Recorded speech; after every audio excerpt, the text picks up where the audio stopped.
बिस्मिल्लाहिर्रहमानिर्रहीम। बहुत से पार्टिसिपेंट्स शामिल हो चुके हैं, तो मैं चाहूँगा कि हम अपनी वर्कशॉप का आगाज़ करें।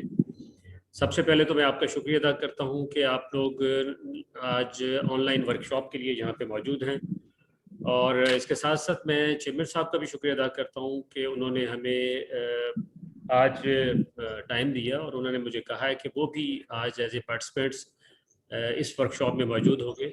तो आप जहन में रखें कि इस वक्त जो पार्टिसिपेंट्स हैं उनकी तादाद तकरीबन 300 के करीब मैंने देख रहा हूँ कि हो चुकी है। बाकी भी लोग इसको ऐड कर रहे हैं, इसी का इंतजार कर रहे थे कि पार्टिसिपेंट्स इकट्ठे हो जाए तो फिर हम बात करें। तो हमारी जो वर्कशॉप होगी उसमें थोड़ा सा फॉर्मेट में आपको बता दूं कि हम सबसे पहले तो इनिशिएटिव्स को का थोड़ा जिक्र कर लेंगे, उसके बाद जो प्रैक्टिकल इश्यूज़ है वो मैं आपके साथ शेयर करूँगा। और सबसे पहले तो मैं बताना चाहूँगा कि ये आइडिया मेरे पास ऑनलाइन ट्रेनिंग का कैसे आया। ये हमने जो ई मॉनिटरिंग के लिए जो 8 ग्रुप बनाए थे, उसमें से एक पार्टिसिपेंट ने मुझे कहा कि वो वर्कशॉप मिस कर चुके हैं, तो अगर वो ऑनलाइन हम उनको ट्रेनिंग करवा दें तो ये ज़्यादा बेहतर होगा। तो मेरा ख्याल था और भी बहुत से लोग होंगे जिन्होंने फिज़िकल ट्रेनिंग में पार्टिसिपेट नहीं किया होगा, तो उनके लिए फिर आज ये ट्रेनिंग हो रही है और काफ़ी सारे लोग अब ऐड हो चुके हैं। तो मैं चाहूँगा कि हम इसको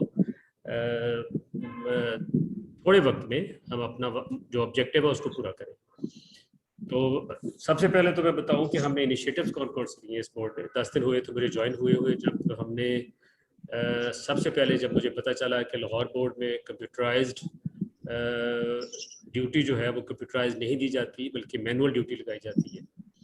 और ये आइडिया जब मैंने शेयर किया चेयरमैन साहब के साथ, तो वो एक आप जानते हैं विजनरी लीडर है डॉक्टर मिर्ज़ा हबीब साहब के साथ मैंने शेयर किया। चेयरमैन साहब ने उसको एक्सेप्ट किया और बहुत शेयरिंग के बाद, बहुत डिटेल्ड डिस्कशन के बाद उन्होंने कहा कि हम इसको इस आइडिया को फ़िलहाल पायलटिंग करते हैं। और ये अल्लाह का शुक्र है कि जब विंटर की ड्यूटी लगी तो 92% लोग वो थे जो कंप्यूटराइज ड्यूटी में हमारे पास आ गए थे। तो उसका बाकी जो है वो हमने फिर ऑनलाइन ड्यूटी के बाद हमने मॉनिटर जो उनका जो बाकी लोग थे उनको हमने मैनुअल कंप्लीट किया। तो इसके बाद जो पहली चीज़ यही थी, मैं जो हमेशा कहता होता हूँ कि अगर हम सुपरवाइजर स्टाफ को किसी की मर्ज़ी से लगा दें, सुपरवाइजर स्टाफ बच्चा किसी का हो और उनकी मर्ज़ी से सुपरवाइजर लगे हो और इन्विजिलेटर लगे हो, तो वहाँ से ही हम हमारी कह लें कि ट्रांसपेरेंसी ख़त्म हो जाती है। तो सबसे पहली चीज़ ये थी। उसके बाद जो दूसरा इनिशिएटिव मैं आपसे शेयर करना चाहूँगा, आप इससे पहले भी वर्कशॉप में आते थे, मुझे पता चला कि हमारी वर्कशॉप में तादाद कम होती है और पार्टिसिपेंट्स कम आते हैं, तो उसका मुझे पता चला कि टीएडीए नहीं देते और दूर दूर से लोग आए और उनको टीएडीए ना दिया जाए तो फिर वो ऑब्जेक्टिव पूरा नहीं होता और वो लोग नहीं आते, इंटरेस्ट नहीं होता उनका। तो सबसे दूसरी चीज़ जो इनिशिएटिव हमारा था वो यही था कि जब हमारे पास वर्कशॉप होगी और उन वर्कशॉप में ज़रूरी था कि पार्टिसिपेंट्स की अटेंडेंस पूरी हो, ताकि अगर मल्टीमीडिया प्रेजेंटेशंस करनी है, डिटेल्ड हमने डिस्कशन करनी है, कुछ ऐसी चीज़ें थी जो इस वक्त इम्तहान में थोड़ी सी आम इम्तहान से मुख्तलिफ थी कोविड की वजह से। तो मेरी ख्वाहिश थी कि उनको फिर टीएडीए दे के तो उनको मैसेज के ज़रिए से उनको बुलाया जाए, और वो अल्लाह का शुक्र है कि हमारी ट्रेनिंग्स बहुत सक्सेसफुल रही और जो हमारा ऑब्जेक्टिव था वो अचीव हुआ। तीसरा इनिशिएटिव जो मैं आपसे शेयर करना चाहूँगा वो ई मॉनिटरिंग है। आजकल का दौर जो है वो टेक्नोलॉजी का है, डिजिटल वर्ल्ड है, तो हमने ई मॉनिटरिंग का निज़ाम शुरू किया। अगर मैं मॉनिटरिंग किसी जगह पे जाता हूँ एज ए कंट्रोलर मैं किसी जगह पर जाऊँगा तो यकीनन उसमें एक सेंटर देख लूँगा, 10 सेंटर देख लूँगा, 20 देख लूँगा, लेकिन यहाँ पर कंट्रोलर को अपनी सीट पे बैठ के ई मॉनिटरिंग के ज़रिए से 8 ग्रुप हमने बनाए और 8 ग्रुप में उनके साथ जो उनको मैंने अपना उसमें चेयरमैन साहब भी हैं, उसमें एडमिन के तौर पे चेयरमैन साहब और मैं दोनों शामिल हैं। तो हमने उनके साथ हर वक्त का हमारा रब्ता होता था और इस मॉनिटरिंग का हमें बहुत फ़ायदा हुआ है। जो आपकी तरफ से ये राय आई थी, जो आपने कहा था, वो भी इसी मॉनिटरिंग के ग्रुप की वजह से हुई थी और हमारा जल्दी आपसे रब्ता हो जाता था, इसका हमें बहुत फ़ायदा हुआ। जो चौथा इनिशिएटिव था बोर्ड ने जो लिया है वो कोविड की वजह से हमने एसओपीज़ को इंश्योर करना था। वो तमाम चीज़ें जो हम चाहते थे कि आप प्रोवाइड करें बच्चों को, उसके लिए हमने 5000 रुपीज़ आपको एडवांस में चेक दिया और आपसे ये रिक्वेस्ट थी कि आप इसके ज़रिए से वो तमाम SOPs जो कोविड के हैं उनको आप इंश्योर करेंगे। और आप जानते हैं कि हमने एक अखबार में ऐड भी दी थी, और वो उस ऐड के ज़रिए से भी हमने आपको कोविड के SOPs का आपको भी बताया था, स्टूडेंट्स को भी बताया। तो वो हमारी कोशिश थी कि सब के लिए अवेयरनेस हो कि कौन कौन सी SOPs है जो अडॉप्ट करने हैं। एक जो मैं आपसे शेयर करना चाहूँगा, सीटिंग अरेंजमेंट के लिए मैं चाहूँगा कि जब आप बच्चों को बिठाते हैं तो डिस्टेंस आप मेंटेन नहीं करते। ये अभी मैंने ऑब्जर्व किया था जो हमारे इंटर के एग्जाम हुए, तो डिस्टेंस को आपने इंश्योर करना है कि वो डिस्टेंस कम नहीं होना चाहिए। और एक जो चीज़ आप हमेशा देखते हैं कि मैं जब गया हूँ तो मैंने ऑब्जर्व किया कि 40 स्टूडेंट्स आप कहते हैं जी इसके ऊपर एक निगरान आपको अलाउड है। तो मैंने अपनी वर्कशॉप में बताया था कि कोविड की वजह से ये जो रूल है बोर्ड का ये ख़त्म है। आप अगर चाहें किसी कमरे में 20 से ज़्यादा तादाद आप नहीं समझते कि आनी चाहिए तो 20 पे ही आप एक निगरान लगा सकते हैं। अगर किसी कमरे में 15 स्टूडेंट्स आते हैं, कैंडिडेट्स आते हैं, तो वहाँ पर भी एक निगरान लगा सकते हैं। तो ये आपकी अपना इख्तियार है कि आप निगरान को अपनी मर्जी से लगा सकते हैं। और इस दफ़ा वो 40 वाला जो फार्मूला है उस पर हम अमल नहीं करेंगे, और जितने बच्चों को आप बिठाना चाहें डिस्टेंस के ज़रिए से कोविड SOPs को आपने फॉलो करना है, तो उसके लिए आप ये कम बच्चों के ऊपर निगरान को आप लगा सकते हैं। प्रैक्टिकल इश्यूज जो मैं आपसे शेयर करना चाहता हूँ बहुत इंपॉर्टेंट इश्यूज हैं, और ये मैं चाहूँगा कि आपने जो कहा जाएगा आपने उसको सुनना है और इसके ऊपर अमल करना है। एक तो आप जानते हैं कि हमारी रोल नंबर स्लिप के ऊपर कैंडिडेट रिपोर्टिंग टाइम क्या लिखा हुआ है। 8 बजे हमारा 8:30 बजे हमारा पेपर शुरू होता है, बच्चे का रिपोर्टिंग टाइम 8 बजे है। और मैं हमेशा कहता होता हूँ कि 8 बजे जब बच्चा नहीं आता तो आप आधे घंटे के लिए उसको मार्जिन देंगे। जब हमारा पेपर शुरू हो जाता है 8:30 बजे, तो उसके बाद किसी बच्चे को एग्जामिनेशन हॉल में आने की इजाज़त नहीं है। जब कोई कहता है फ़ोन करके कि बच्चा 5 मिनट लेट आया, तो मैं फिर उनसे यही कहता होता हूँ कि 5 मिनट लेट नहीं है, वो 35 मिनट्स लेट है। तो हमने किसी बच्चे को जब हमने कहा हुआ है कि एग्ज़ाम शुरू होने के बाद किसी को एग्जामिनेशन हॉल में दाखिले की इजाज़त नहीं है, तो वो पहले ऑलरेडी जो हमने आधा घंटा दिया था उसमें बच्चे को हमने टाइम दे दिया था। तो आपने जहन में रखना है कि उन बच्चों को जो एग्जामिनेशन स्टार्ट होने के बाद एग्जामिनेशन हॉल में आते हैं, तो वो हमने एक व्हाट्सएप इशू को सॉल्व किया है। जो व्हाट्सएप इशू जो चंद साल पहले यहाँ पे लाहौर में था, मैं उस वक्त कंट्रोलर था बहावलपुर बोर्ड में, तो मैंने उस वक्त अपने बोर्ड में इस चीज़ को इंश्योर किया था कि हमारा जो बच्चे का रिपोर्टिंग टाइम है वो लिख दिया है। उसके बाद जब एग्ज़ाम शुरू हो गया तो उसके बाद किसी बच्चे को इजाज़त नहीं है, तो वो उसका बड़ा अच्छा इम्पैक्ट हुआ था। तो यहाँ भी अगर व्हाट्सएप इशू को हमें सॉल्व करना, तो 2 चीज़ों को हमने इंश्योर किया।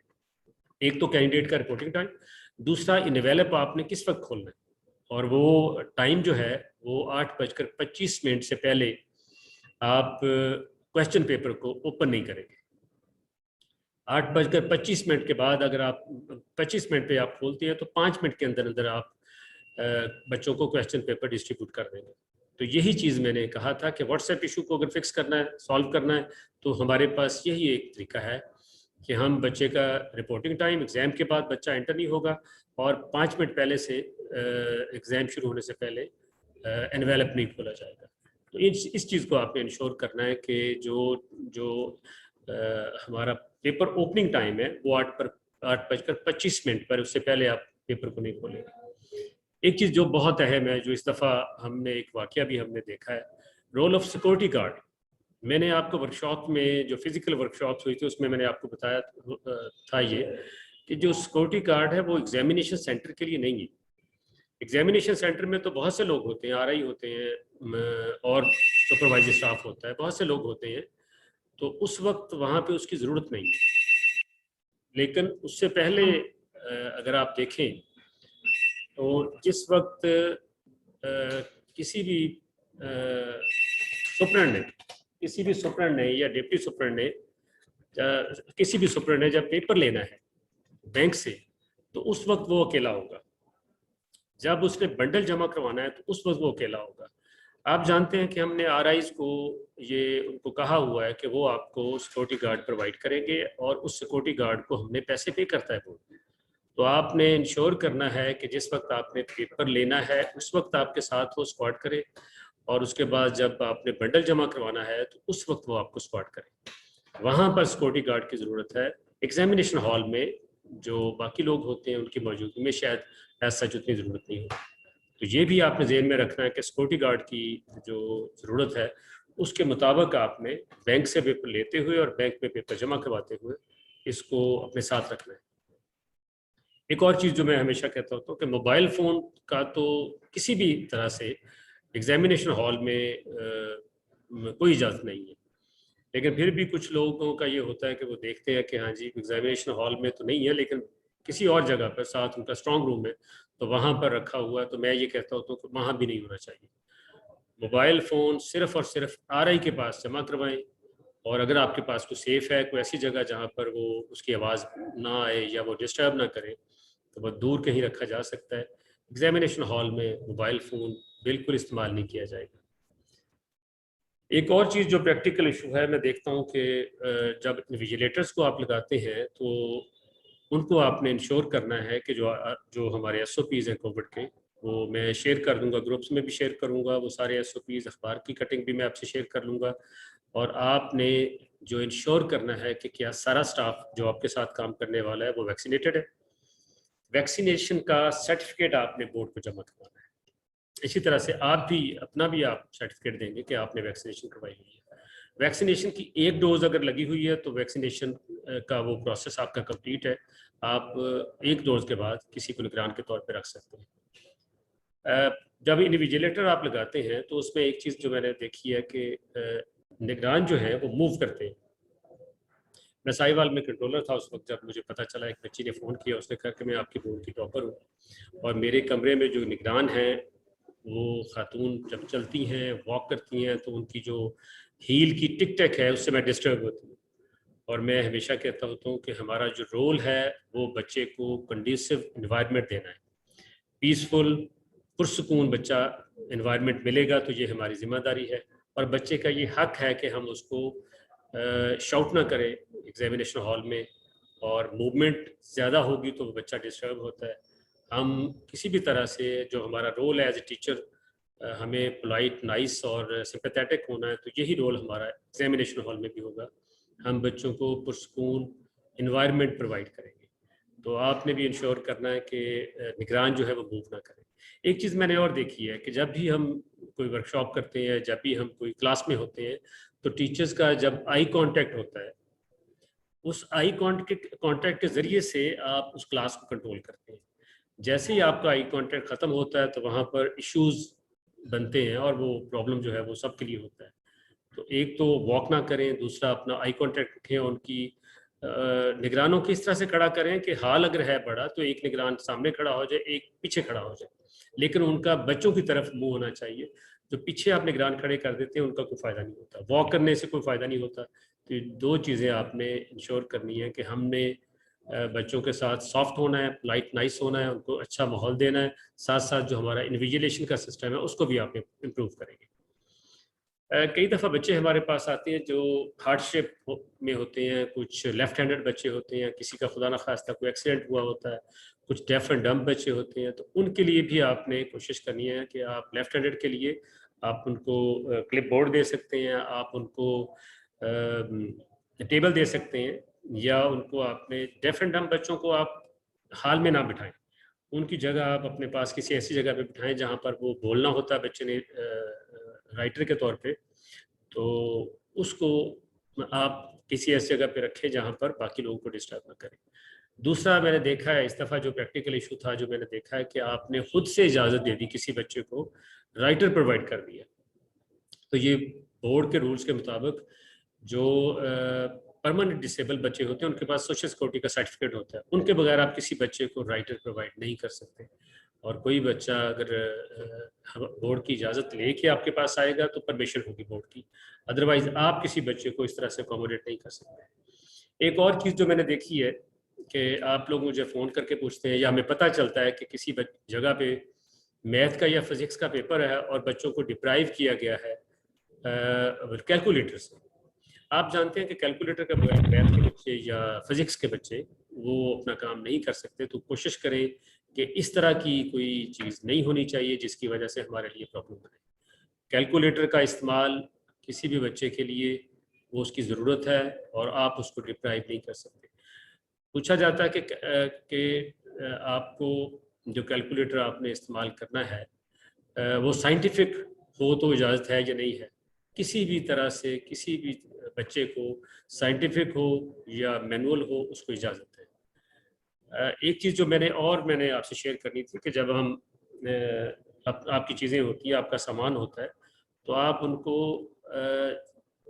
अगर किसी जगह पर लॉकर में आपने रखा हुआ है या सेफ में रखा हुआ है या किसी अलमारी में रखा हुआ है, तो उसकी चाबी आप सिर्फ अपने पास रखें या अपने भरोसे के बंदे के पास रखें। वहाँ अहम चीज़ें होती हैं और अगर कहीं पे कोई मिसप्लेस होती चीज़ तो फिर आप कहते हैं जी निगरान के पास थी और इस वजह से प्रॉब्लम हो गया, तो वो रिस्पॉन्सिबिलिटी आपकी। आपने कोशिश करनी है कि किसी भी तरह से जो आप चीज़ें हैं, जो आपका सामान है, वो महफूज होना चाहिए। एक चीज़ और जो मैं प्रैक्टिकली शेयर करना चाहूँगा कि जब किसी सुपरडेंट ने टेबल के ऊपर टेबल अरेंजमेंट अच्छी की होती है, तो वो कंफर्टेबल होता है, पुरसकून होता है। जब आप वहाँ पर टेबल के ऊपर फाइलें आपकी गड़बड़ हो जाती हैं, तो कई दफ़ा कॉपी मिस हो जाती है, कई दफ़ा आप कोई मिस्टेक करते हैं। अगर फ़र्ज़ करें आपके पास मोबाइल इंस्पेक्टर्स आते हैं और आपने टेबल के ऊपर आपकी एक फ़ाइल ऐसी है जहाँ पर मोबाइल इंस्पेक्टर आएँगे, तो वो सारी चीज़ें एक फ़ाइल में होनी चाहिए और सिस्टमैटिक आपकी फ़ाइलें पड़ी हों, आपको भी आसानी होगी, बाकी लोगों को भी आसानी होगी। और एक चीज़ मैं हमेशा पूछता होता हूँ कि डिफ़रेंस क्या होता है मिस्टेक में और ब्लंडर में? तो ये बड़ी अहम बात है कि अगर आपको ब्लंडर करेंगे तो खुदा न खास्ता उसका इम्पैक्ट बहुत बुरा होगा और वो कहीं न कहीं किसी न किसी हवाले से बोर्ड के लिए भी एम्बैरेसिंग होगी, आपके लिए भी नुकसान होगा। तो ब्लंडर से आपने बचना है तो उसके लिए क्या करना होगा? आपने अपने टाइम की सैक्रिफाइस करनी है, अपने आप को आपने असाइनमेंट ली है, बहुत सेंसिटिव और अहम असाइनमेंट है और आपने अगर इसको पूरा करना है तो आपको थोड़ा-सा ये ज़हन में रखना है कि आपने इसके लिए सैक्रिफाइस करना है। आपकी प्रायोरिटीज़ में कहाँ पर आता है ये काम, तो आपने टाइम देना है और जब आप देर कर चुके होते हैं तो वहाँ पर फिर ब्लंडर्स हो सकते हैं। मिस्टेक्स वो होती हैं जिनको आप रेक्टिफाई कर लेते हैं, छोटी-मोटी चीज़ें होती हैं जिसको आप रेक्टिफाई कर लेते हैं, वो कोई इश्यू नहीं है। और एक चीज़ मैं हमेशा कहता हूँ, तो मेरा नंबर आपके पास है, आप जो मैट्रिक के लोग होंगे उसको भी हम शामिल करें ग्रुप में। आप मेरे साथ कॉन्टैक्ट रखेंगे और अगर कोई इश्यू बनता है खुदा ना खास्ता तो आप डायरेक्ट मुझे फ़ोन करेंगे। मुश्ताक का नंबर भी आपके पास है, वो भी ऐड है, मेरा नंबर आपके पास है। आपकी उसी वक़्त मैं कोशिश करूँगा कि गाइडेंस उसी वक़्त हो जाए। अगर किसी वजह से मेरा मोबाइल उस वक़्त आपको मैं कॉन्टैक्ट आपसे नहीं हो रहा, मेरा आपसे कॉन्टैक्ट नहीं हो रहा, तो आप मुझे इनबॉक्स में मैसेज कर देंगे। जैसे ही मैं फ़ारिग होऊँगा, मैं आपसे रब्ता करूँगा। इमरजेंसी में आप मुझे फ़ौरन कॉल करें और जैसे आप जानते हैं, कोकाना का जो वाक़या हुआ था, वो एक इमरजेंसी थी और उसने सबसे पहला फ़ोन किया था 15 पे और दूसरा फ़ोन उसने मुझे किया था और मैंने उसी वक़्त उसको गाइड किया था कि आपने अब क्या करना है और मैं कितने बजे तक आपके पास पहुँचता हूँ, कितनी देर में पहुँचूँगा। और उसके बाद अल्लाह का शुक्र है कि हमने सेकंड टाइम जो उसका पेपर था, वो भी शुरू करवाया, उसके बाद जो इश्यू है, वो भी सॉल्व हुआ। तो आपने कोशिश करनी है कि जो हमारा जो ई-मॉनिटरिंग है, उसमें जो डायरेक्ट आपका कॉन्टैक्ट होगा, वो मेरे साथ आप कॉल भी कर सकते हैं, मुझे आप इनबॉक्स में मैसेज भी कर सकते हैं। ओवरऑल हमारा एग्ज़ाम शुरू होना है 29 तारीख को और आखिरी पेपर हमारा जो इंटर का है, वो 27th को होगा। आखिर में मैं उम्मीद रखता हूँ कि जैसे पहले हमारी फ़िज़िकल ट्रेनिंग हमारी होगी, अभी भी लाहौर की ट्रेनिंग अभी बाकी है, वो हमने करनी है। लेकिन कुछ लोगों का ख़्याल था कि जो शेखुपुरा के लोग थे या ननकाना के थे या पत्तों की या कसूर के थे, तो उनमें से कुछ लोगों ने मिस किया है वर्कशॉप्स को, फ़िज़िकल वर्कशॉप्स को। तो इस वजह से मैं चाहता था कि जो लोग इंटरेस्टेड होंगे, वो ग्रुप में मैंने मैसेज आपको कर दिया था। दूसरा ये होता है कि हमारे साथ जो सुपरवाइज़र स्टाफ में सुपरिटेंडेंट और डिप्टी सुपरिटेंडेंट सिर्फ होते हैं। डीआईज़ मौजूद नहीं होते, मोबाइल इंस्पेक्टर मौजूद नहीं होते वर्कशॉप में, आरआईज़ भी मौजूद नहीं होते। तो मेरा ख्याल था कि सब हमारे हर ग्रुप में ये मैसेज अगर चला जाता है और वो लिंक के ज़रिए से हमें ये सुनना चाहते हैं, जो शेयरिंग हमने की है, इसके साथ वो अगर हमारे साथ शेयर करना चाहते हैं, हमारे साथ शामिल होना चाहते हैं, तो वो हो जाएंगे। Overall thank you very much. आप लोग पहले भी बहुत ज़िम्मेदार हैं और मुझे यकीन है कि आप उसी तरह से अपनी ड्यूटी सारा अंजाम देंगे। दुआ भी करते हैं अल्लाह ताला के लिए के साथ हमने जो हमारा जो एग्ज़ाम है इसमें अल्लाह ताला हमें कामयाब करे। जो हमारी इस वक्त की जो हमारी मेहनत है वो अपनी जगह पर, लेकिन दुआ के लिए हमेशा हम अल्लाह ताला से ये दुआ करते रहेंगे और मांगते रहेंगे कि उसका रहम होगा, उसकी ब्लेसिंग्स होगी तो हम कामयाब होंगे। थैंक यू वेरी मच, बहुत शुक्रिया।